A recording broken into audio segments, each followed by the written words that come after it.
కానీ మా జీవనోపాధి మొత్తం కోల్పోయినాం, బ్రతకలేని పరిస్థితి ఉంది.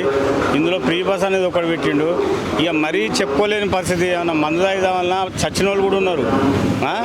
వెళ్ళలేక అప్పుల బాధలయ్యి చెట్ల కింద నిద్రపోతున్నాయి. కనీసం 500 కూడా సంపాదించుకుంటలేము సార్. అంత ఘోరంగా ఉన్నది. దయచేసి ఈ ఫ్రీ బస్సులు తీసేయండి, లేదా మాకు ఒక మంచి జీవనోపాధి కల్పించండి. దయచేసి మమ్మల్ని ఒకసారి మా ఆటో డ్రైవర్లను కొంచెం మమ్మల్ని దృష్టికి తీసుకోండి. మమ్మల్ని ఎవ్వరు కేర్ చేస్తలేరు. మా గురించి ఉత్తరించడం కూడా లేదు.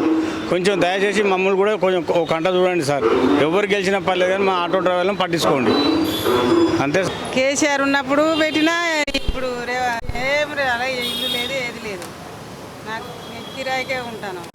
రాడేశ్వరి ఇల్లు ఆయన ఇంకేముంది. ఇక నాకు ఇల్లు కావాలి. మేము డబల్ బెడ్రూమ్ ఇస్తా అని ఇస్తలేదు. వాళ్ళకే చెప్తున్నా. రేవంత్ రెడ్డి ఇప్పుడు ఉన్నది. రేవంత్ రెడ్డి అప్పుడు కేసీఆర్ ఇవ్వలే కదా, ఇప్పుడు రేవంత్ రెడ్డి ఇవ్వాలి. మాకు ఇప్పుడు 20 సంవత్సరాల నుంచి ఈ కూరగాయలు అమ్ముతున్నాం. మాకేమి మేము చేసుకుంటేనే అది.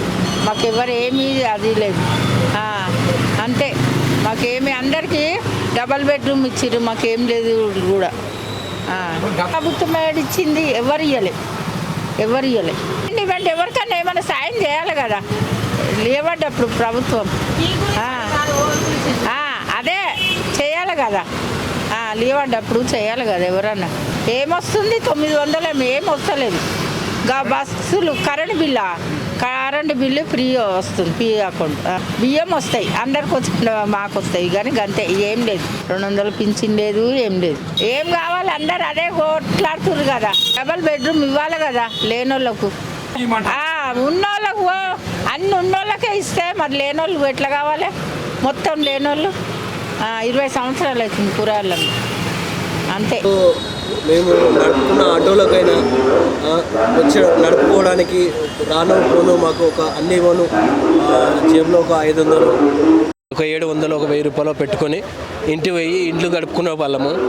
కానీ ఈ రేవంత్ రెడ్డి సార్ వచ్చిన కాంచెలి, ఈ ప్రభుత్వంలో ఫ్రీ బస్సులు చేసిన కాంచెలి మాకు ప్రతి రూపాయి మిగలడానికి కూడా దొరకట్లేదు. ఆటో కొని ఇక్కడ చెట్ల కింద పెట్టుకొని నడపలేని పరిస్థితులు వచ్చినాయి.